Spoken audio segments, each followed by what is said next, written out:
Hey guys, welcome back to the Way of Truth Tarot. My name is Mandy. For those of you who are just joining us, for those who are coming back, hello and welcome, and it's lovely to have you here. So, I've been giving a lot of thought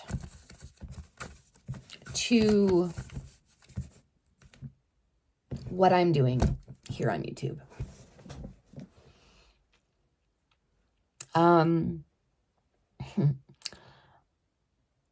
I received a comment the other day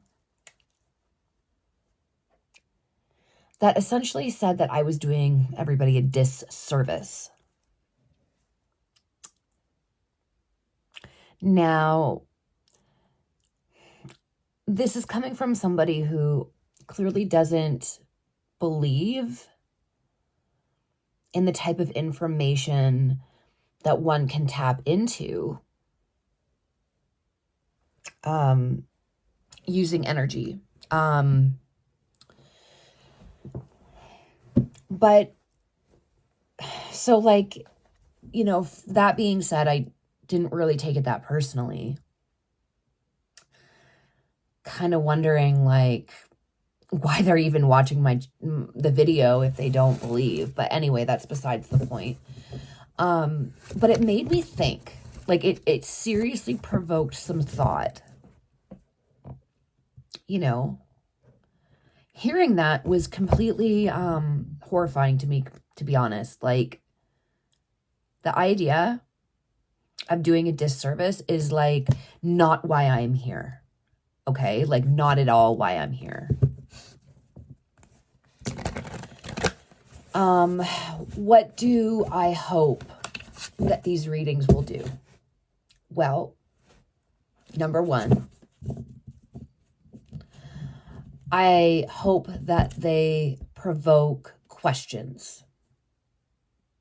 Questions, because what has been very clear is that in this day and age, you can't really trust the authorities anymore. Not in all cases. I'm not saying that every cop is bad. I'm not saying that at all. So don't twist my words or anything like that. But a lot of cases, you know, have shown that you can't always believe the narrative that is put forth into the media. Whether that's on the media side, whether that's on law enforcement side, whether that is both of them together, right? I'm seeing a pattern, and sometimes justice is not the point, and it should be. And that should be the only point, as far as I'm concerned. So I hope that my readings, number one, at least provoke some questioning, whether you believe what I am saying or not.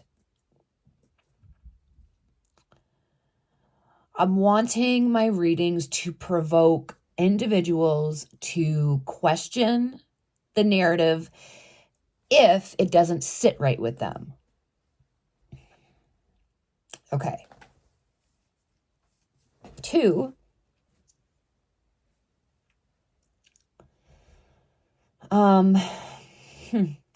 what is 2?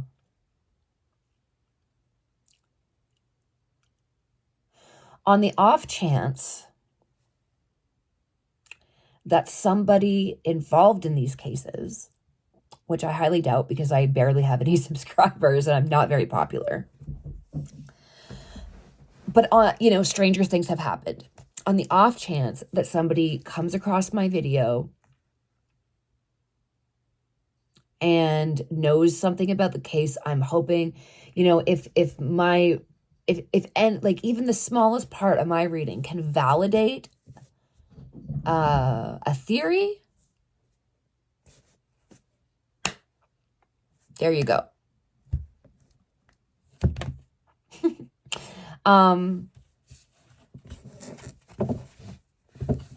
And number 3,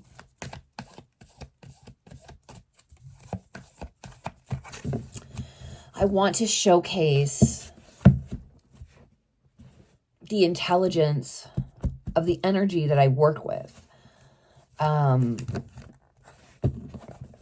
You know, how certain cards always repeat itself when they're telling a story.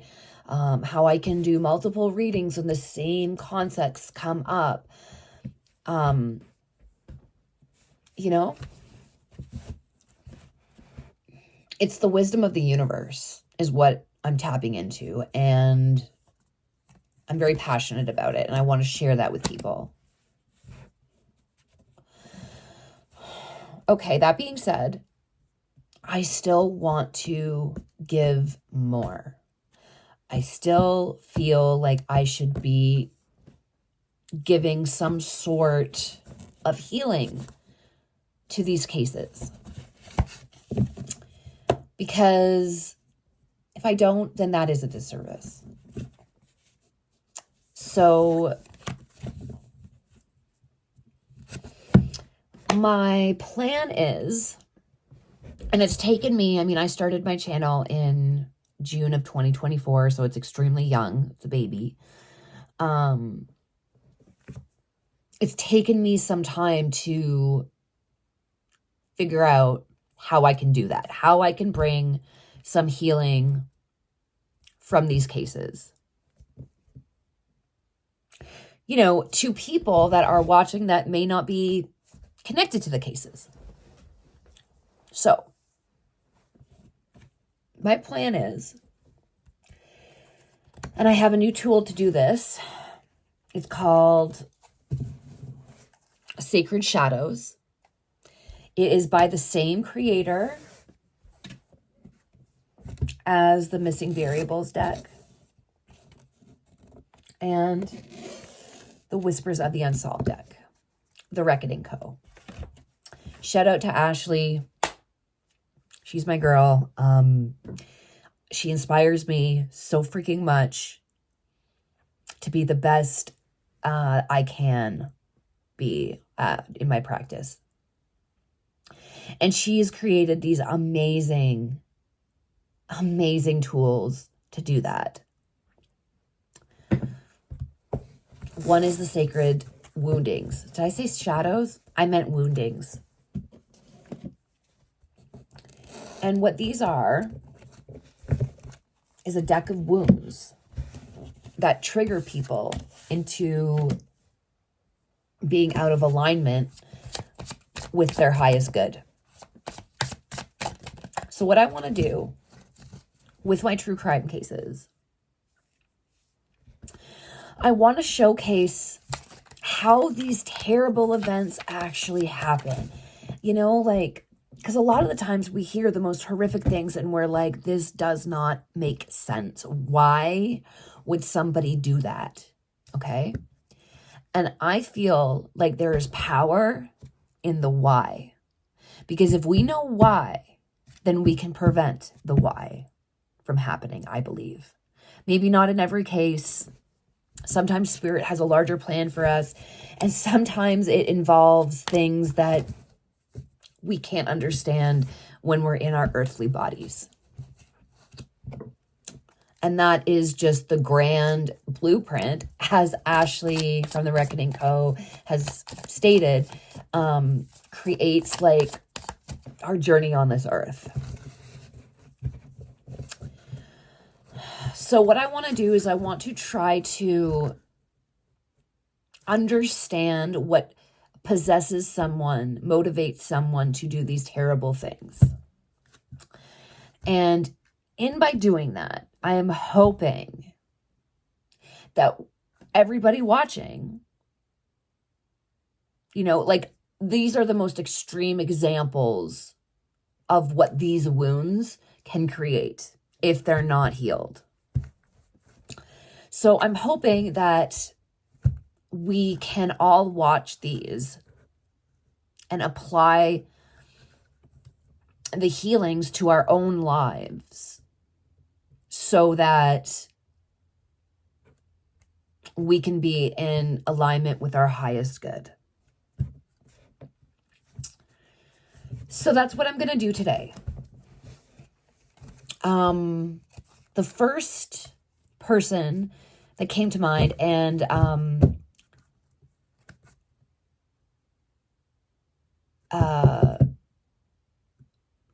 just going to double check my subscriber's name because it's blanking me. Simply Smarter or Smarter Today. I think it's Smarter Today, but I'm just going to double check because I really appreciate this person, and I don't want to butcher their name. So just give me one sec.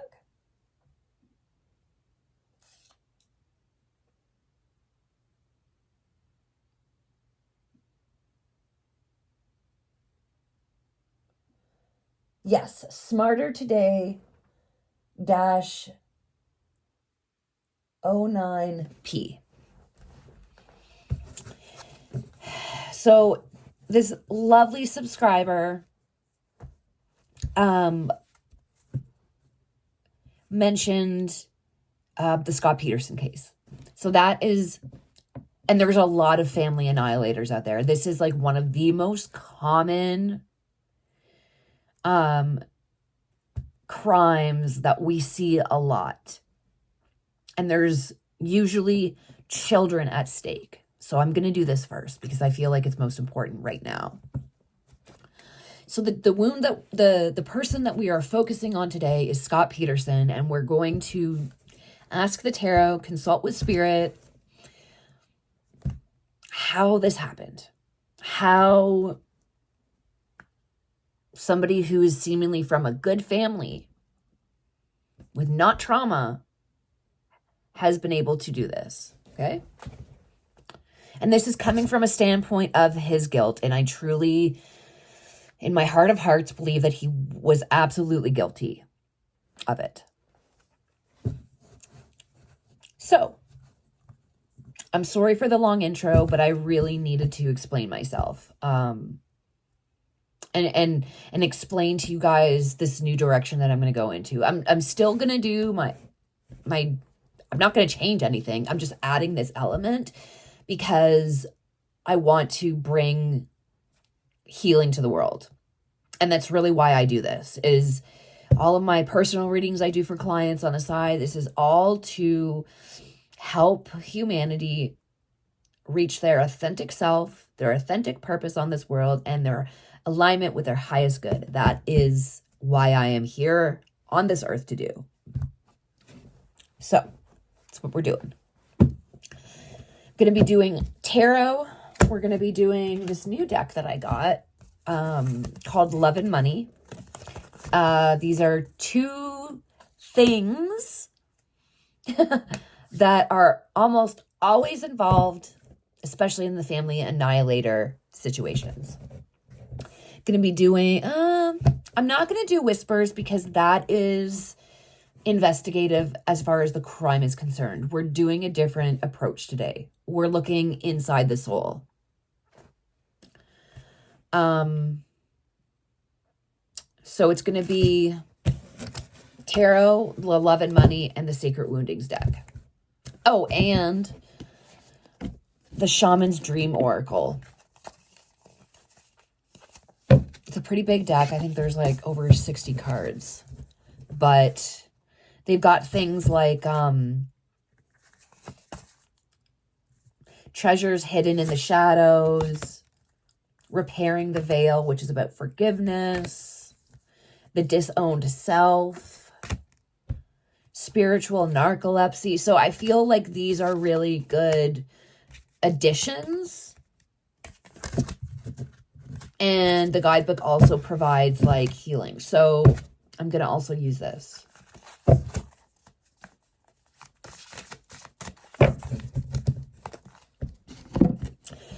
Okay, so without further ado, let's get started. Scott Peterson. I'm just going to do my attunement prayer. I graciously call upon my guardian angels, spirit guides, ancestors, ascended masters, loved ones on the other side, and I would really like to invite Lacey and Connor's energy into this reading. I humbly ask you to assist me with the knowledge and answers I seek in this reading with this highest vibrational frequency as possible. I am forever grateful for the gift of intuition that has been bestowed on me, and I intend to use this gift for the highest good, healing, and to bring myself and others peace. Thank you for being by my side for this reading, Adane. Okay. Oh, I've been stupidly shuffling my cards in like one side is flipped over, the other side. I don't know why I've been doing that lately, but it's really frustrating. I don't even realize I'm doing it. So bear with me while I fix this yet again.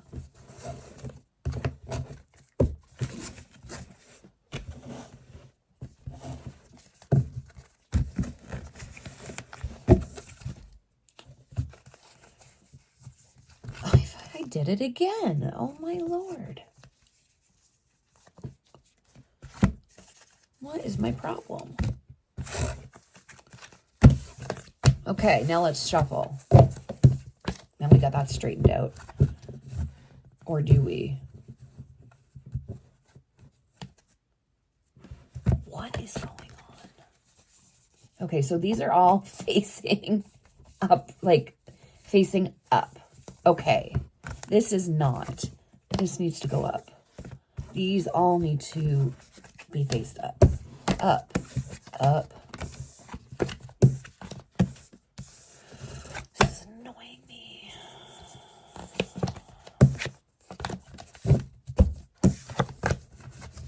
I wonder if this is like the energy manifesting itself. Do you know what I mean? Like, so they're all not facing the same way. I have a feeling that is going to be significant. Okay? In some way. They are not facing the same way. Okay. Let's put that to the side and see if it comes up.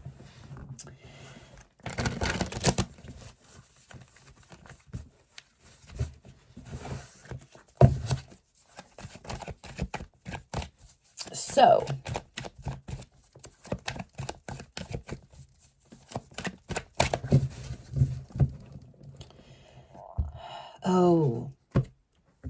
I'm going to use my personality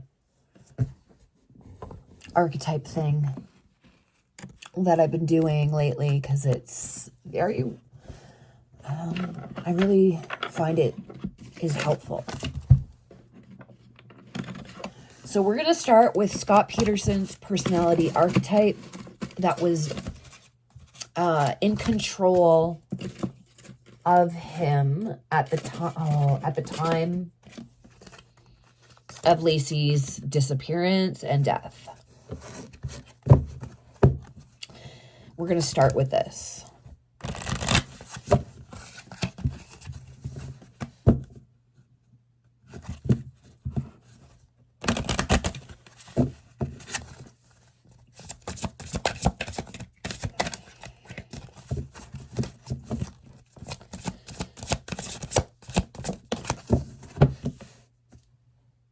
Oh, I am not surprised.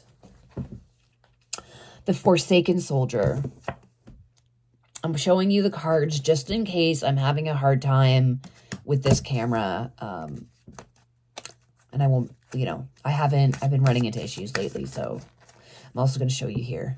Okay, so the Forsaken Soldier. This is immediately feeling to me like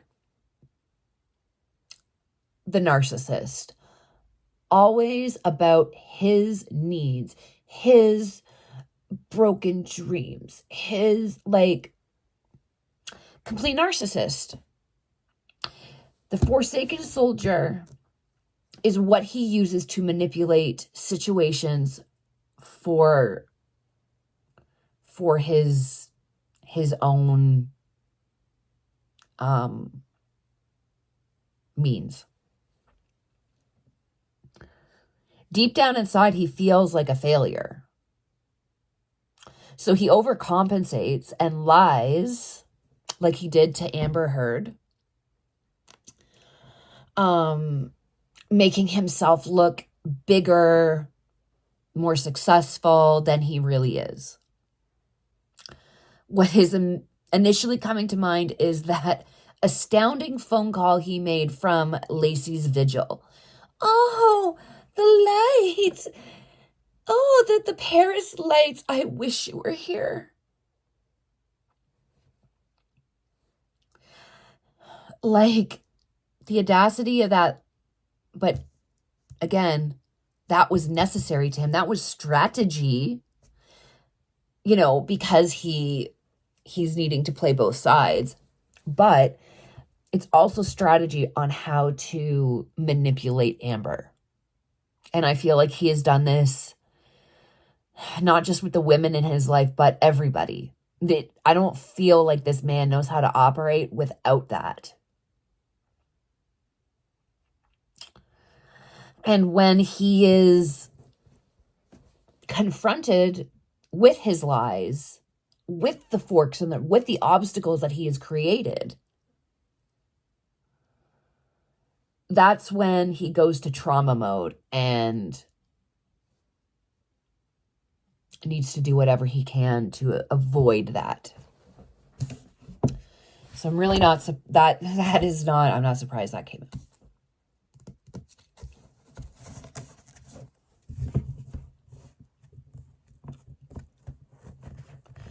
Okay.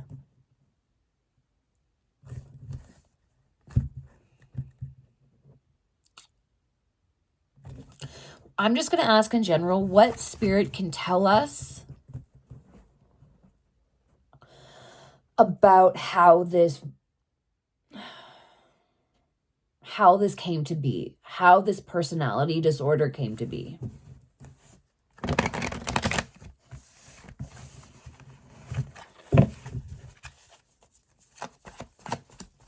Give me 3 cards.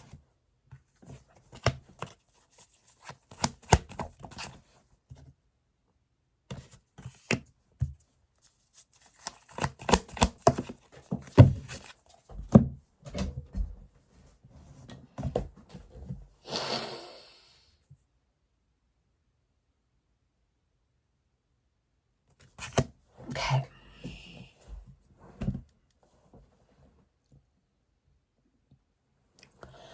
Alrighty. So we have doubting. Okay, this is inner child. The Page of Cups in reverse is an inner child wound. It's your inner child being neglected. And it is also emotional immaturity.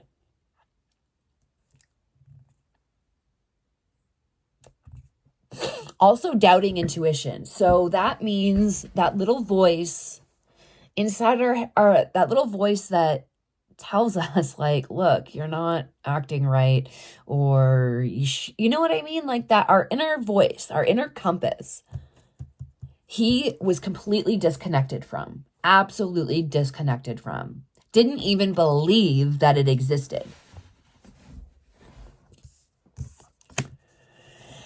We have the High Priestess in reverse. This is also blocked intuition. So it's repeating itself, meaning like this guy was really disconnected from his soul, from his higher self, from his conscious even. Like, I don't feel that this man actually has a genuine personality. I feel that he wears many masks depending on the situation. And that mask he chooses to wear is what he feels the role he needs to step into to get what he wants. So he's completely disconnected with his authentic self. The High Priestess in reverse is superficiality. So again, making himself feel bigger than he is. And that kind of thing.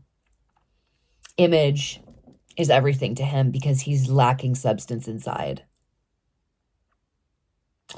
Hidden motives is also the High Priestess in reverse.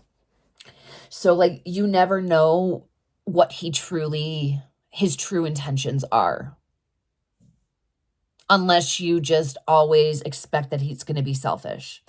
I mean, that is the only way that you'll be able to tap into anything that's authentic. And really, it's not authentic. What that is a major wound that is festered for his whole life, that has never seen any healing or acknowledgement or anything like that.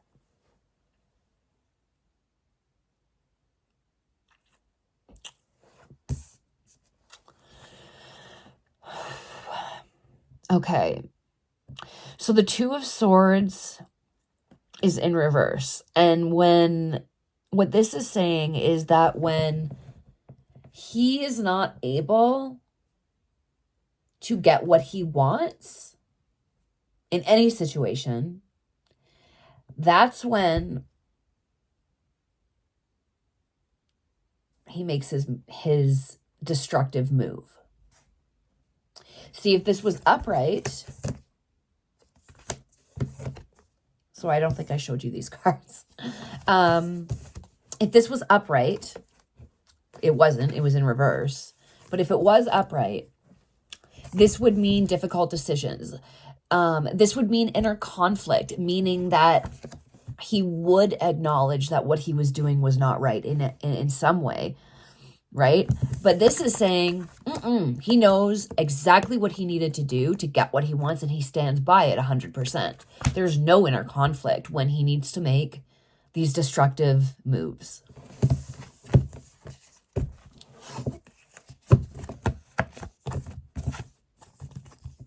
Let's get the Sacred Woundings deck, and we will see what comes up with that.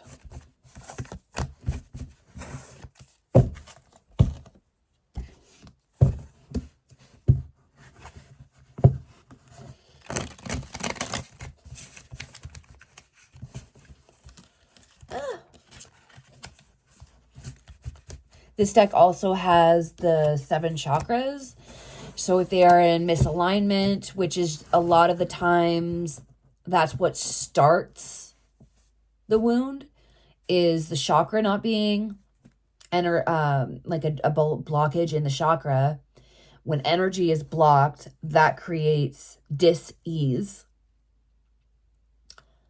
And then the behavior caused from that dis-ease perpetuates the wound, because you do things, your actions reflect that wound. Therefore, it brings way more chaos into your life, and it snowballs and creates a lot more damage and more wounds and more energetic blockages. So this is going to help us.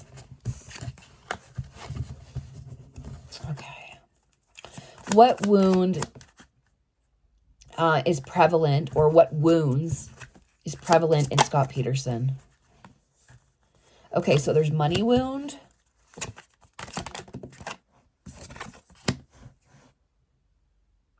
A creativity blockage.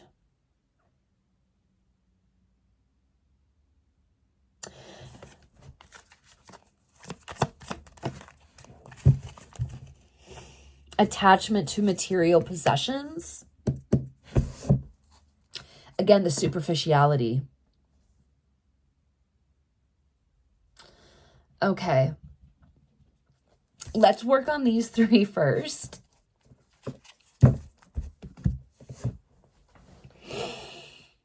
And I'm also going to pull the love and money, because I'm curious what's going to come up with this. Give me 1 card. Oh, thank you. Trap. Drawn to deceptive allure and ignoring hidden dangers. False promises of gain lure you into risky decisions.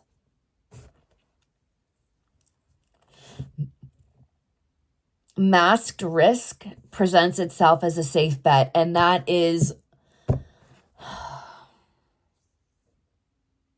when Lacey met him.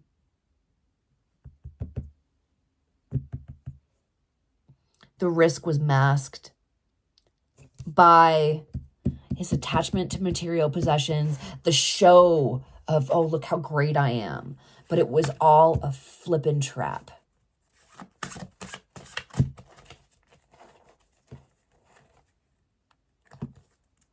So reversed,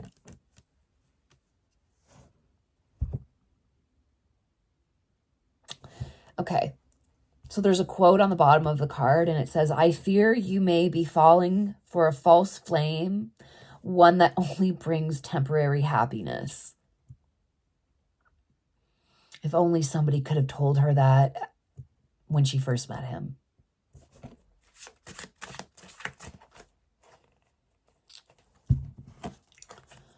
Too bad we can't go back in time like that and fix it, but that is the grand tapestry of our lives. And sometimes we won't ever know those answers until we cross over and we're able to review our whole life. And then that gives us teachings for the next one. Or it can create karmic issues that you pass down from lifetime to lifetime. But it's absolutely possible to heal all of that.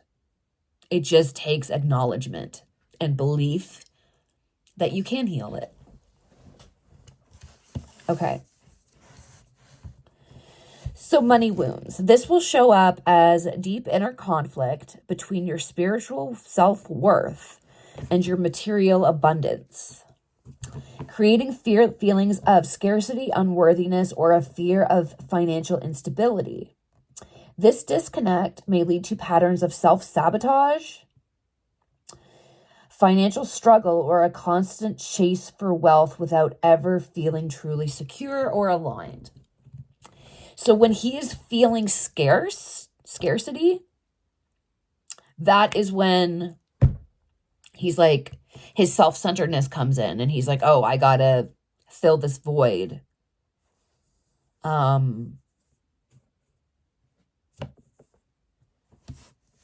Mind you, his obviously runs deeper. Like most people won't sabotage their lives in the sense that they'll kill their wife and their unborn child. So it'll be interesting to see what provoked that actual level of permanency, right? Like it's so permanent. And then the natural need to protect your offspring wasn't there. And I really, that one fact for me is like, why?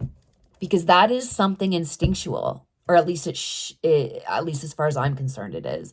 I'm not a parent, but my instincts to protect my animals, because they're the closest thing that I have to children and will ever have to children. And that's not by my choice. That's by my disability. My instinct to protect them at all cost is still there. And I did not, number one, they are not the same species as me. And I did not give birth to them, obviously, because they're not the same species as me. But I still have that. So my question is, what happened there? Essentially. Okay. Needing to address a creativity blockage. So this will show up as a sense of feeling stuck, uninspired, or disconnected from your creative flow. For me, it's the disconnection that is significant. It may manifest as self-doubt, fear of failure. So that fear of failure to him, I believe, is so prominent that as soon as something is not on the outside working out, or as soon as he realizes, oh, this is going to require me to really work hard and get in touch with certain feelings that he did not have naturally, that is what provoked him to just wipe the slate clean as far as he was concerned. Because of his issues with money, Simply Smarter today, I believe that is the question we were asking. Why did you just not divorce her? Because of this.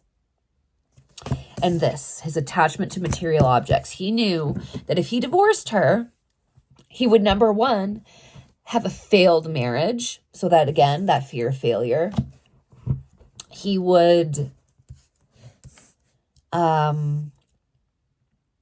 have to pay her alimony and stuff. So there's the money wound.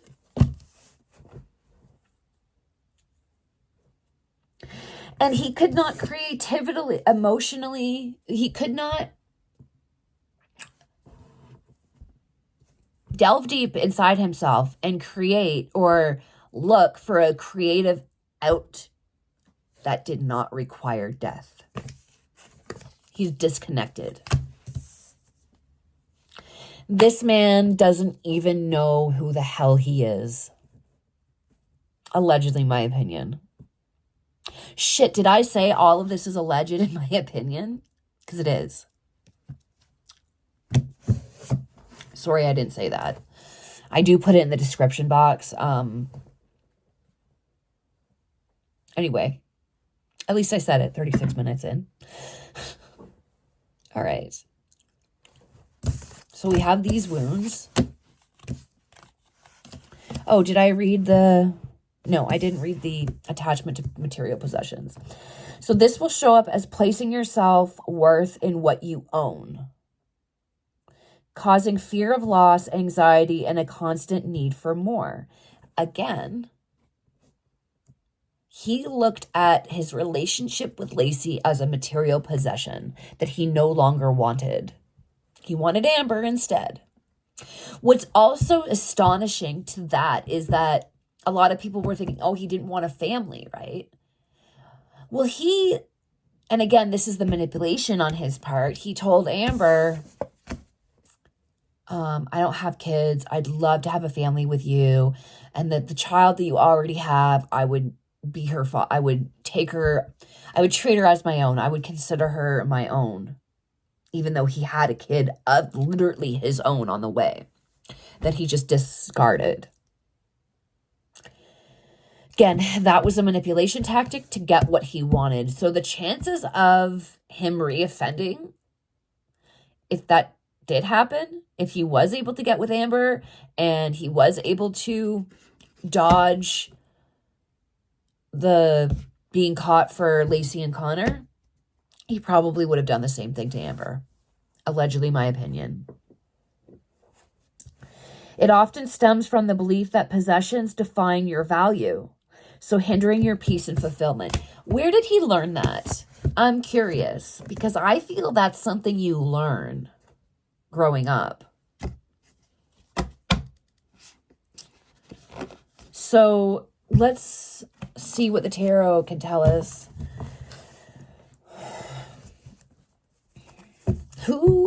Where did Scott learn that possessions define your value?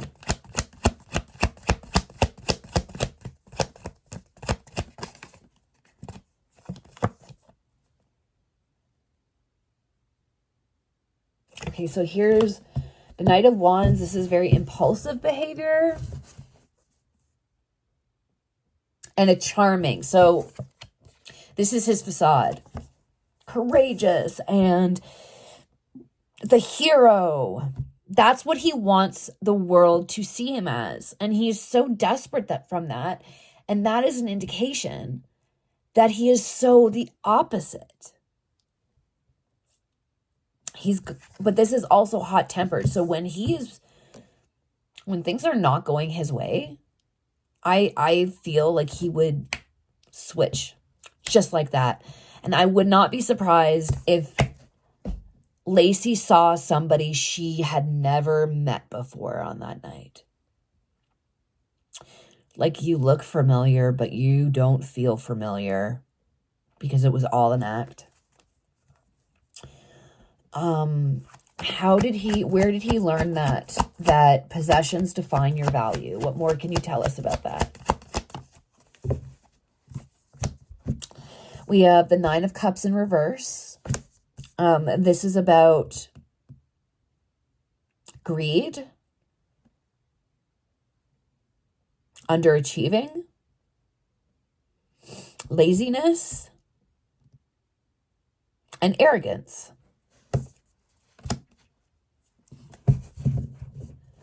It's almost like when he was younger, he was never taught. It was almost like, okay, this is what I'm getting. That he never had to prove to his family that that there was greatness in him. They assumed that, which is the unconditional love that a parent gives a child. But unfortunately, he was missing something inside, and either they saw it and they didn't want to believe it, and so they ignored it, and then that taught him, oh, this works. I don't have to work hard for anything. I just have to act and get what I want. And like the underachieving card, like I don't need to work hard. My looks, my charm will get me everything I want.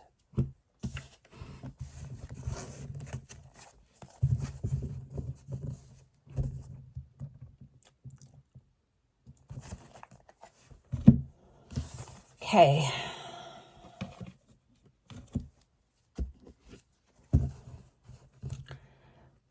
Is there any other wounds that possessed Scott to be a family annihilator?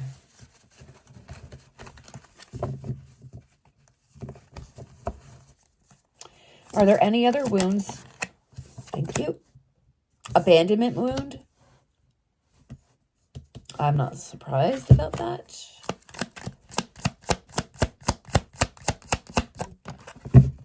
Crown chakra? Chakra? Crown chakra? Oh, and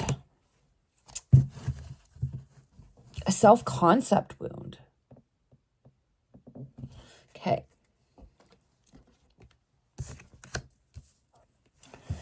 Abandonment wound. This will show up as a deep fear of being left behind, rejected, or unloved, often triggering feelings of insecurity and loneliness. So, I have, and other people have speculated this before, that Lacey caught him cheating on her. And I feel that when he was met with that whole shit, I'm caught, it was like, number one, I cannot be viewed as a failure. I cannot be viewed as a homewrecker. And I also, at the same time, can't accept her leaving me either. So, what he was like in a split second, how can I get everything I want? Well, if she's missing, he gets the portrayal of the wounded husband, of, you know what I'm trying to say, right? Like, it's all about image. It's all about image. He's got no substance. He won't even work hard for something. Like, to give him yeah. Okay. They may manifest as clinginess, difficulty trusting others, or a tendency to push people away before they have the chance to leave. And that's what I mean about him being like, oh, she's outed me, she's going to divorce me. I can't have that. I can't be the homewrecker. I guess the only thing he's worked hard on is this facade, and he didn't want to jeopardize that. And then again, the financial aspect of, like, I also can't pay her alimony. I don't want to do that. Because again, I don't make as much money as I claim to. Okay, the crown chakra. This will show up as a sense of disconnection from the divine, spiritual confusion, or a feeling of purposelessness, leaving you cut off from universal wisdom. And that is his higher self. He's completely disconnected from his higher self. That is that moral voice that tells us what is divine, like what is good and what isn't. It may manifest itself as cynicism, a lack of faith, or a difficulty finding meaning and inner peace. Self-concept wound. This will show up as a distorted or fragile sense of self.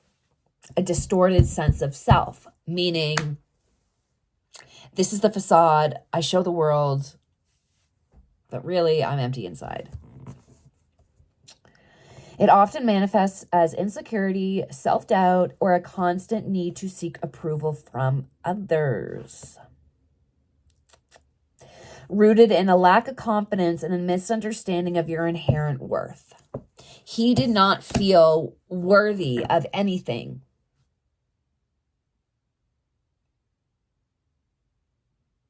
I guess that's why it was so easy for him to disregard and wipe the slate clean. Allegedly, my opinion. Okay.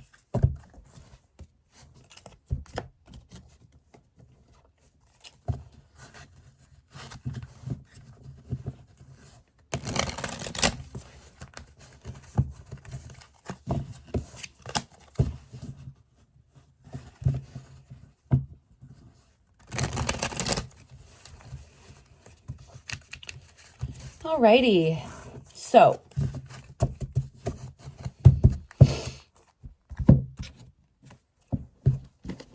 let's pull some of the shaman's dream. This I'm hoping is going to give us the healing. This is, I'm hoping is, you know, if anybody out there is suffering from any of these wounds we mentioned here, okay, and there's no shame in it. I'm not saying that if you have one of these wounds, you are Scott Peterson, and I'm going to say that now. That is not what I'm saying, okay? At all. He's a very extreme example. And that's why I'm using him, okay? A lot of us have one or two of these. Honestly, I myself have money wounds. Anyway, I'm working on healing them, and I have healed a lot of them. So this is why I'm hoping I can give service to everybody. So hopefully these cards, this deck is going to help us add some healing that we can apply to our lives right now, and live the life we all deserve living, which is the best one, aligned to our highest good. That is how we are going to save the world from this evil. And it's no other way. We have to start from within.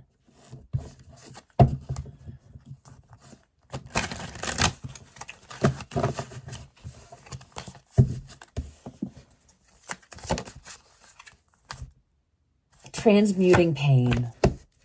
This is a master number 2. 22.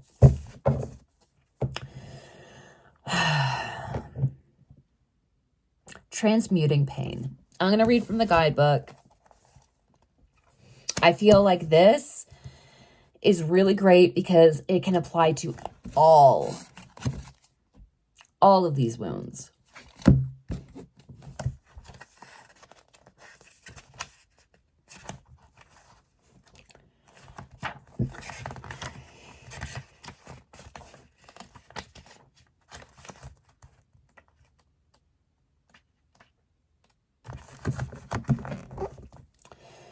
Transmuting pain, allowing life to love you, the experience of both and. The pain of life is sometimes unbearable. When we're in it, we think that pain, that loss, that betrayal will always be woven through our continuity of existence.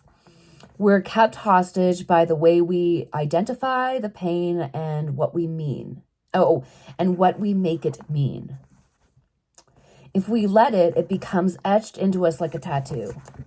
No matter where on the spectrum of pain you find yourself, whether it be mild disappointment or a searing loss, it's time to make peace with it. Befriend it. Rather than resisting it, running from it, or judging it as bad or as unfair or hostile, can you see the gift that is there? Surrender to the fool's embrace, allowing the truth to envelop you in love and compassion. What if you could learn something from analyzing this? What is truly yours will never pass you by. Something better and perfect for you is waiting elsewhere. Bad things are just Spirit's way of saying this is not meant for you. This experience that you're in is not meant for you. And it's the pain that makes us realize we got to look at this direction, not get devoured by it and not get defeated by it. This is me. This is not the book. This is the book. If you could come to terms with liberation and freedom inherent in loss, your broken heart might open you up to a greater sense of humanity and compassion. As in the narrative of tarot, the fool will be at the beginning of your life's adventure and at the end, when you've integrated all the wisdom you've accumulated along your journey. He will never let you down or lie to you. He will, however, teach you how to revel in both the beauty and desperation of life. Both and this and that will always be true. Remember, the pearl can't be created without gritty sand causing discomfort and acting as a catalyst in the oyster. Such a beautiful analogy, and it's such a beautiful manifestation in nature of that concept. Your pearl is discovered in radical acceptance that everything has value, even the tough stuff, even the scary stuff, and even the bad stuff. That's me. All is well now and will be well. Remember that today, as you feel the fool's embrace,